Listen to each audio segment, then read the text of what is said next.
Конечно же, хотел завоевать золото, но немного не хватило, но все равно это для меня очень большой опыт, потому что на 52 килограмма я на чемпионат России боксировал первый раз.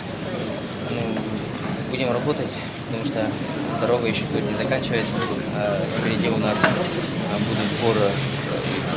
Сначала будет Киргизия, потом в феврале будет уже контрольные спарринги. По итогам этих спаррингов будет уже определяться состав уже на поездку на Олимпийский турнир, который будет состоится который в марте месяце в Лондоне. Это для меня еще большая мотивация, чтобы тренировать еще усерднее. Будем работать вот с моим личным тренером, с крупным тренером Василием Артуром Микенчичем над нашими ошибками. Будем исправлять и будем уже на следующих боях уже более еще лучше подготовлены. И будем стараться завоевывать золотые медали для нашей Якутии, для нашего народа Саха. В этой весовой категории это официальный турнир, очень определяющий, потому что это Олимпийский год. И Василий, мой подопечный, провел 5 боев. И главный тренер распределил всех лидеров до полуфинала. И они все лидеры дошли до полуфинала. Полуфинала Вася победительно выиграл основного конкурента Вадима Кудрявцева Крым. Потом в финале Чучу проиграли. По моим посмотрениям, первый раунд Чучу проиграл. Вот этот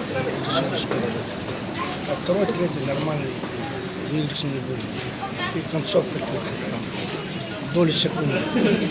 Его 60 доли секунды. Как доли секунды состоит. И вот чемпионат Самары, который прошел, он мне как тренеру очень нравится. Там судейство какой-то такой непонятный. Потому что вот иностранные судьи дали Васю, а российский этот чемпионат очень близко. Не только меня, я российский тренер. Потом они могут делать анализ. В 2000 году другой ваш воспитанник, Георгий Балакшин, впервые стал чемпионом России именно в Самаре. Можно этот город считать счастливым для якутских боксеров? Я вот как тренер Самара 5 раз, значит, был чемпионат России, чемпионат студенческого бокса был. Но Самара как-то благосклонно относится. И я благодарен своему ученику Георгию Руслану Балакшину, который он сначала чемпионата России был там.